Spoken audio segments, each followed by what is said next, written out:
Olá pessoal, sejam bem-vindos à nossa aula de hoje. Eu sou o professor Denis Nogueira e hoje a gente está retomando as nossas aulas sobre atualidades. Bom, para reiniciar nossas aulas, eu trouxe um tema da mais alta importância, que são as mudanças climáticas. Tá? A gente tem visto aí uma série de fenômenos, né, que vem atingindo o Brasil no decorrer desse ano, né, dos últimos anos, mas principalmente este ano, 2024. Né, a gente viu aí uma questão envolvendo inundações no começo do ano, agora mais recente, né, as queimadas, tá? Tudo isso são pautas extremamente importantes, os concursos, sim, né, trazem esses temas à tona o tempo inteiro, então é importante a gente ficar sempre atento, né, nesses tópicos, tá bom? Então, vamos lá para a nossa apresentação de hoje. Aqui. Bom, questão de número 1. Esse ano, tá? De 2024. Um estudo feito por pesquisadores do Centro Nacional de Monitoramento e Alertas de Desastres Naturais, CEMADEM, em parceria com o Instituto Nacional de Pesquisas Espaciais, INPE, identificou uma região de clima árido no Brasil. Atenção aqui, ó, clima árido. Pessoal, o clima árido é um clima muito similar ao clima desértico, tá? Quando a gente escuta falar do clima semiárido aqui no Brasil, geralmente a gente lembra, né, do clima da região Nordeste, mais especificamente da sub-região do Sertão, tá? Onde vai apresentar esse clima. Só que ele é ele é quase, ele é meio, né? Um clima totalmente desértico, né? Ele vai muito mais para a aridez, né? Se aproximando aí do clima desértico, tá bom? Então é sim uma questão aí, né, a gente poder ficar realmente preocupado. Por quê? Porque no Brasil a gente vai ter climas tropicais úmidos, né, tropicais típicos, enfim, clima equatorial, né, sendo quente e úmido, enfim, a gente vai ter climas que apresentam certa variação, mas sempre, né, com ocorrências aí, né, predominâncias, certo, em períodos do ano, com chuvas, né, mas não em climas desérticos, né. A gente tem visto o surgimento de áreas desérticas, né, ou o processo de desertificação em ação, sendo um processo de deterioração ambiental, principalmente do solo e da vegetação. Tá? E é óbvio que isso altera todo o ecossistema. Mas vamos dar sequência aqui à questão. Tá? A explicação para esse dado, considerado surpreendente e alarmante, pode ter relação com. Tá? Item A. Aquecimento global e tectônicas de placas. Pessoal, a tectônica de placas é uma teoria, tá? Na verdade se refere, não é só uma teoria, né? É comprovado cientificamente, né? Que as placas tectônicas, elas são o sustentáculo, né, da crosta terrestre sobre o manto, né?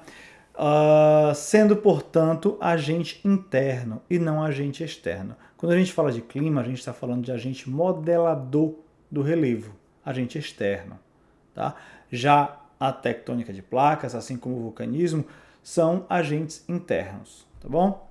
Então, o item A ele é falso. O item B diz que são as mudanças climáticas, e ele está certo. Tá? As mudanças climáticas são as principais responsáveis pela alteração de um clima, certo? Tornando ele desértico ou não. No caso da questão, sim, um clima árido, tá? Então é realmente, né, a questão essa perca, né, da fertilidade, essa perca da vegetação, essa perca da pluviosidade que configuram climas áridos é sim resultado das mudanças climáticas que o ser humano tem feito, né, sobre a natureza, tá? Então o item B é o nosso item correto. O item C diz que são alteração do nível do mar. Ó, o mar ele pode sim sofrer alterações no decorrer do tempo geológico, né? Teve períodos em que o mar recuou, teve períodos em que o mar avança, tá, em direção aos continentes. O período que nós vivemos atualmente é um período de avanço sim do nível do mar. Por quê? Porque estamos presenciando um período de aquecimento global. E as calotas polares derretendo, elas vão agir ainda mais, né, sobre o nível dos mares, fazendo com que eles subam um pouco. Tá? Então o item C também é falso. tá? Porque não é disso que se trata a questão. Ele não está falando de climas, não tem como fazer essa relação, né, do aumento do nível do mar com os climas áridos aqui no Brasil, né, com o surgimento dessa área árida, para ser mais exato. A D também é falso. Por quê? Porque diz que é a deriva continental. A deriva continental é uma teoria que se liga aqui com as tectônicas de placas. Por quê? Porque o geógrafo, né, o Alfred Wegener, foi quem deu essa ideia, né, da deriva continental, aonde ele diz que os continentes já foram juntos um dia, formando a Pangeia. Antes disso já tinham se separado. Os continentes têm um fluxo, um movimento natural, tá? Claro que isso demora milhares de anos, e a gente está falando de tempo geológico e não de tempo, né, de nós, né, seres humanos, né, da nossa espécie. Tá? Então, a deriva continental também é um agente interno, tá? E não externo, como é o caso do clima. O item E diz que é o fenômeno da Laninha. A Laninha, ela é o oposto do El Niño. Enquanto o El Niño causa secas, né, no Brasil, tá? A Laninha vai trazer chuvas. Tá? E não é isso que causa aridez. Né? Então a gente já entendeu que é o oposto. Ah, professor, mas poderia ser o efeito do El Niño? Sim, o El Niño ele tem um efeito, sim, ele pode, né, impactar aí na questão, né, de um clima sendo árido ou menos árido, tá? Mas ele não é definidor. Por quê? Porque o clima, geralmente ele é medido, ele é feito em uma escala de 30 anos. É uma escala temporal de 30 anos, onde durante cada ano é feito, né, uma avaliação. Então a gente traça uma média para saber o clima de um lugar. Tá? Um ano de El Niño, um ano de Laninha pode alterar a pluviosidade daquele ano? Pode. Mas ele, na média, quando a gente dilui isso nesse longo prazo de 30 anos, ele se torna pequeno, tá? Então, por isso, a gente consegue ter, analisar padrões, né, de constância maior na definição de um clima, tá bom? Então, aí, questão de número 1, item de letra B, tá bom? Tudo certinho? Vamos avançar aqui para a nossa questão de número 2, e ela diz o seguinte: as Américas Central e do Sul estão altamente expostas, vulneráveis e fortemente afetadas pelas alterações climáticas, uma situação amplificada pela desigualdade, pobreza, crescimento populacional e elevada densidade populacional, alterações no uso dos solos, especialmente no desflorestamento, com a consequente perda de biodiversidade, degradação do solo e alta dependência das economias nacionais e locais dos recursos naturais para a produção de commodities. Bom, ele deu aqui um grande panorama sobre a América Central e a América do Sul. Vamos considerar a América Latina, tá? Então, a gente tem vários desses processos acontecendo aqui na América Latina, tá? Principalmente, né, com a degradação dos recursos naturais em detrimento das commodities. O que são as commodities, professor? Para quem nos acompanha, as commodities, né, já lembram, né, disso aí. As commodities são os produtos primários, tá, que têm um impacto muito grande no mercado mundial. Como assim? O Brasil é um dos maiores exportadores de carnes, bovina, suína, de frango. Né? Então a gente tem aí uma commodity, tá? Carnes, soja, algodão, café, tá? Cana-de-açúcar, todas são commodities, tá? E elas vêm do setor primário. Então, os impactos, sim, são causados. Por quê? Porque a gente tem, né, no Brasil, o agronegócio, ele é muito focado, né, na questão da exportação. Então, não está muito preocupado com os recursos naturais, quer usar o máximo possível para poder aumentar suas fontes de lucro, tá bom? Vamos ver porque a questão está pedindo aqui. No que diz respeito às implicações e às consequências socioeconômicas das mudanças climáticas no Brasil, para o caso de uma inobservância de políticas públicas ambientais urgentes e eficazes, alerta-se para os ou as. Então, diante de todo esse panorama, é importante que a gente fique em alerta sobre o quê? O item A diz que é sobre os danos que ocorrerão à vida e à infraestrutura do país, causando impactos irreparáveis à habitação. Vou colocar aqui, ó. Habitação já precária de milhares de brasileiros devido a inundações, deslizamentos de terra, aumento do nível do mar, tempestades, ondas e erosão costeira. Todos esses problemas aqui relacionados à habitação existem de fato no Brasil? Sim. Então a gente tem aqui algo que já nos chama a atenção. Por quê? Porque ele está perguntando o que a gente precisa ficar em alerta. A gente precisa ficar em alerta sobre as inundações? Claro, todo ano a gente vê aí, né, os noticiários falando de casos, né, principalmente no verão, onde tem os maiores números de chuva, de casos de inundações. Deslizamentos de terras do mesmo jeito. Tá? Todo ano a gente vê problemas associados a isso, principalmente em moradias em áreas irregulares. Tá? Nível do mar, ano a ano, o mar avança um pouquinho aqui, né, centímetro a centímetro no nosso continente. Tempestades, principalmente essas que a gente viu aí no começo do ano na região sul do Brasil. Tá? E até recentemente, meio do ano, a gente ainda viu alguns desses efeitos. Tá? Ondas, os efeitos das ondas, tá? E a erosão costeira, que é um processo natural, acontece, tá? O processo de erosão, ele vem sim acontecendo e é um processo que vai acontecer mesmo. Claro que o ser humano pode ampliar, né? Ou deixar, né, a natureza seguir o seu curso. Né? Então sim, o item A ele é o nosso item verdadeiro, tá? Mas vamos ver por que os outros são falsos. O item B diz que os efeitos das alterações climáticas, que serão setoriais e não sistêmicos, isso é um dado curioso. Só vai afetar um setor aqui, um setor acolá. Quer dizer que não afeta o globo, de modo geral. As mudanças climáticas não afetam o globo. Esse item já é falso por si mesmo. Vamos ver aqui o restante dele. Pois grande parte da economia brasileira não está associada ao uso de recursos naturais. Como a gente viu, é exatamente o contrário. Seja nas commodities da agricultura, da pecuária ou mesmo na mineração. Tá? Extração aí de ferro, cobre, manganês, petróleo, gás natural, etc. Certo? Então, falso. O item C, impactos econômicos causados pela alteração do clima, ainda que sejam mínimos, pois o país em pouco ou nada contribui para a mudança climática. Quer dizer que essas queimadas que a gente está vendo agora não tem nenhum impacto na mudança climática? Falso, né? Totalmente descabido também esse item. Tá? Priorizando fontes de energia renováveis em detrimento do uso de combustíveis fósseis. Nesse ponto, o item está certo. O Brasil tem muito mais matriz renovável do que a utilização de recursos de combustíveis fósseis, certo? Isso em que sentido? A gente tem uma matriz energética muito concentrada ainda na hidrelétrica. Depois a gente tem a energia solar, em torno de 17%, e a energia eólica em torno de 13%. A nossa matriz é sim uma matriz muito mais renovável, né, do que poluente. Mas apesar disso, o Brasil causa sim impactos severos no mundo, como a gente está vendo aí o caso das queimadas. Tá bom?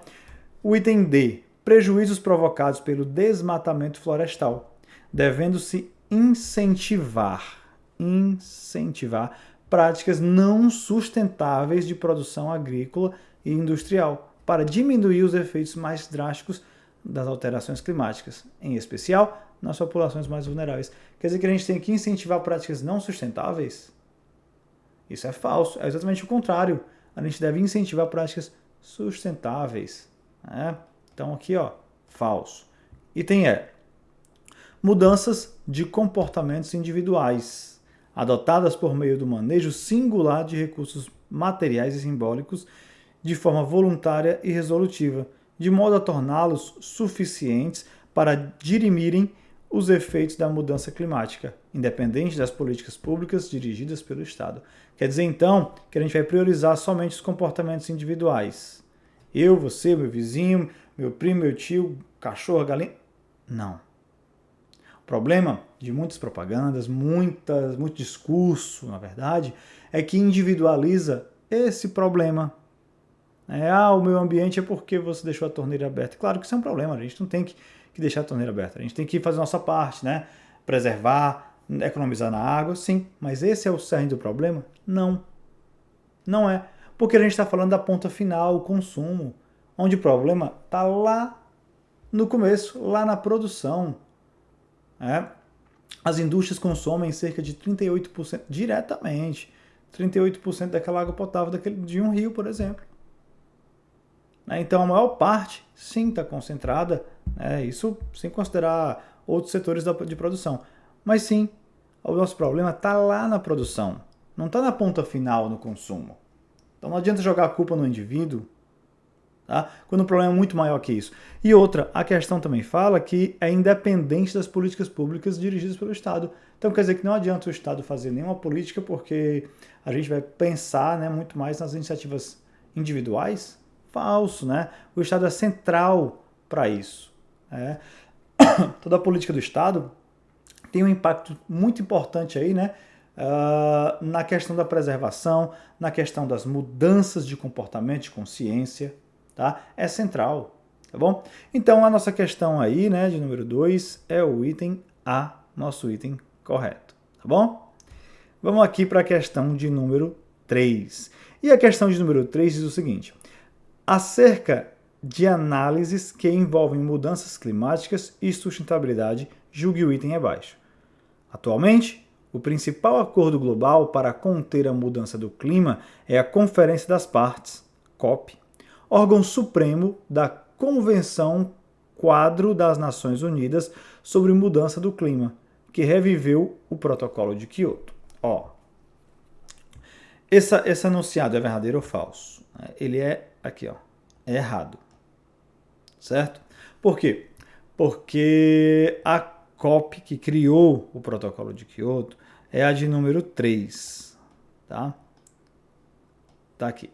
A que a gente teve, vai ter ano que vem, é a 30ª. A gente teve esse ano a 29ª. Tá?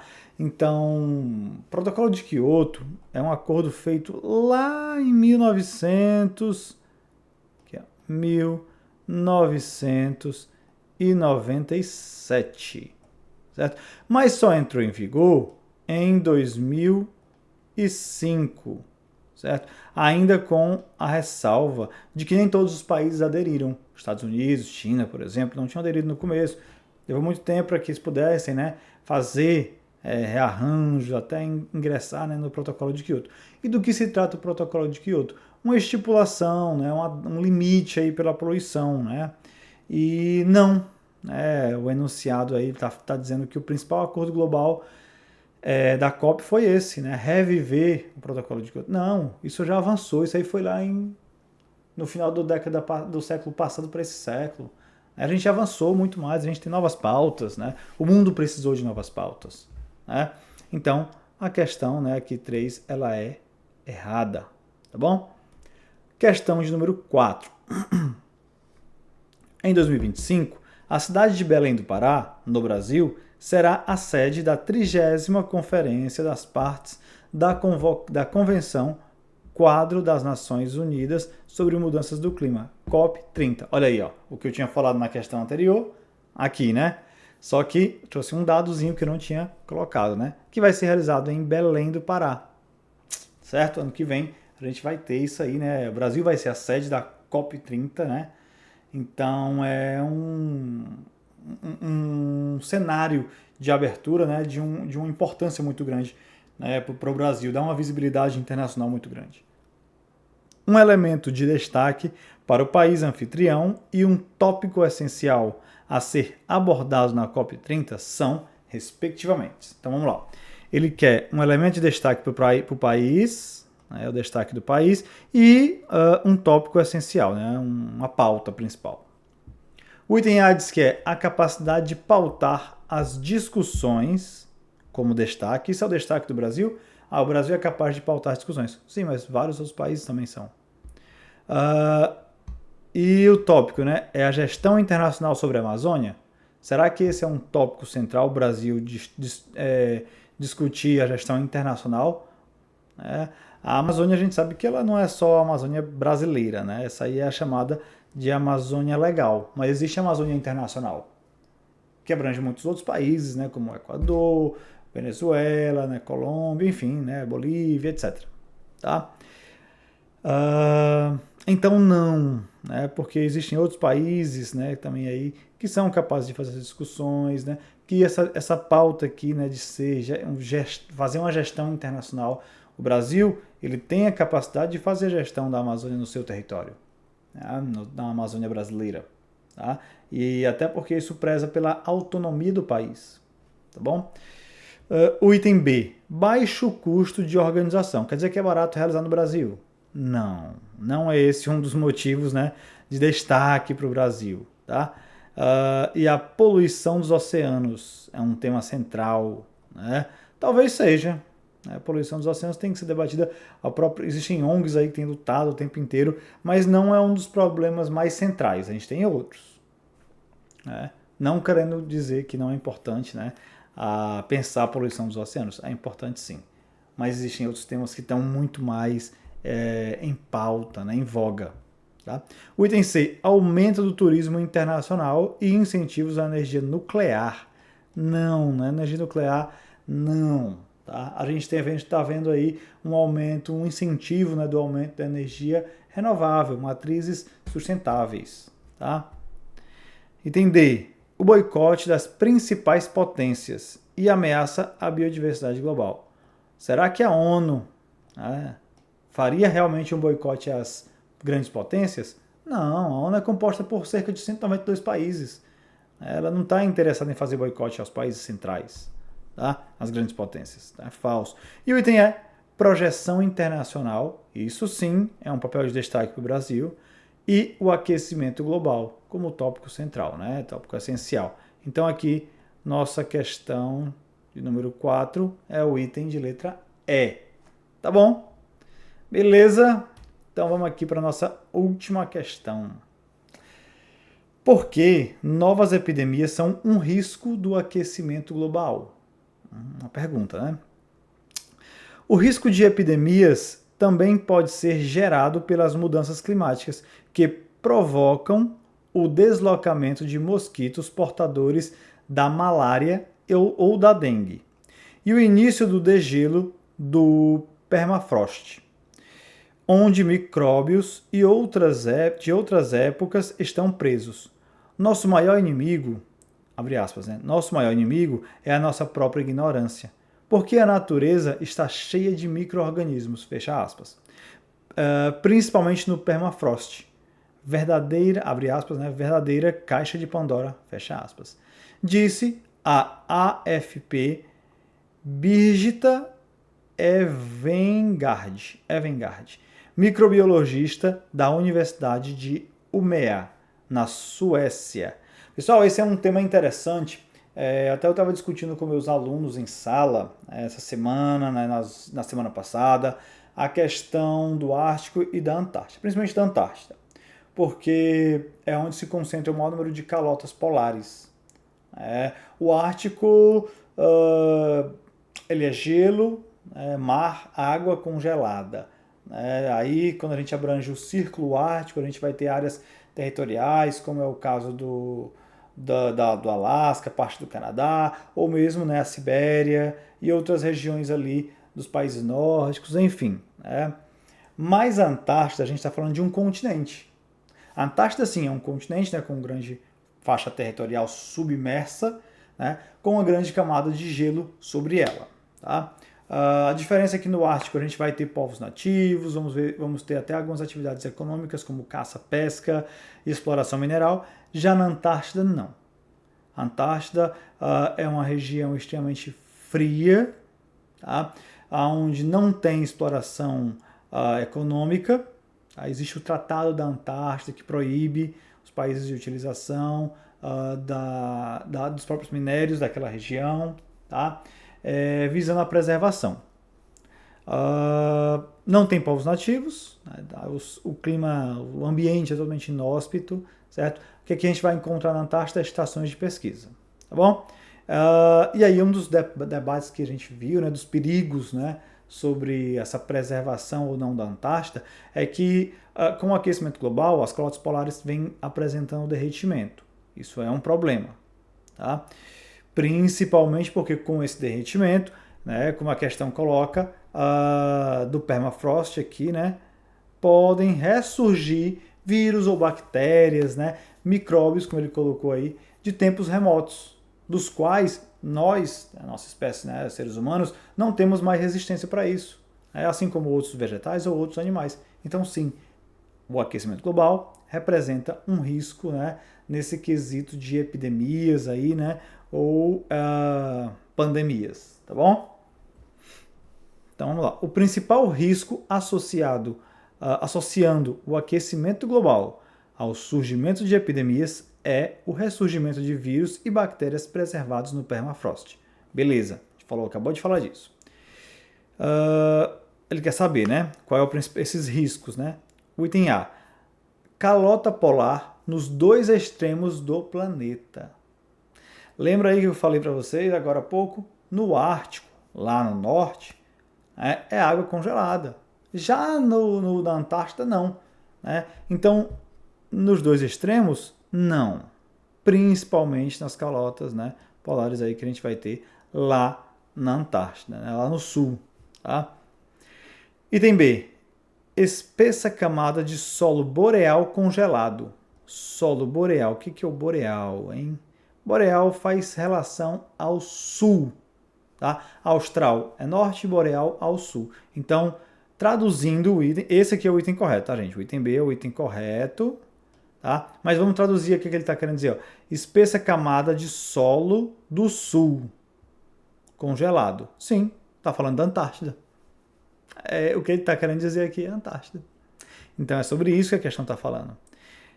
O item C. Placa de gelo eterno antártico. Gelo eterno, então quer dizer que nunca vai derreter independente da temperatura?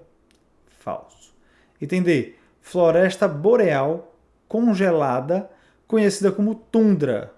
Olha, falso. A tundra é um tipo de vegetação que acontece sim em regiões frias, tá? Muito frias. Tá? Na América a gente vai ter a incidência de tundra geralmente lá na América do Norte, né? Mais ao norte possível. Na região do Canadá e do Alasca, tá bom? E o item é grande bloco de geleiras escandinavas. Então quer dizer que a gente está falando lá dos países nórdicos, né? Não, tá? Então aí a questão número 5, né? O item correto é o item de letra B. Beleza? Pessoal, dessa maneira, né? Eu vou encerrando a nossa aula. Agradeço o acompanhamento de vocês. Né? E o nosso retorno, espero que esse tema tenha sido de grande ajuda aí, para a gente ver como é que as questões, né, como é que os concursos abordam esse tema, tá? E a gente tenha conseguido avançar um pouquinho, né, na nossa compreensão sobre esse tema. Beleza? Pessoal, um grande abraço e aguardo vocês nas nossas próximas aulas, tá bom? E vamos rumo à nossa aprovação. Tchau, tchau, pessoal!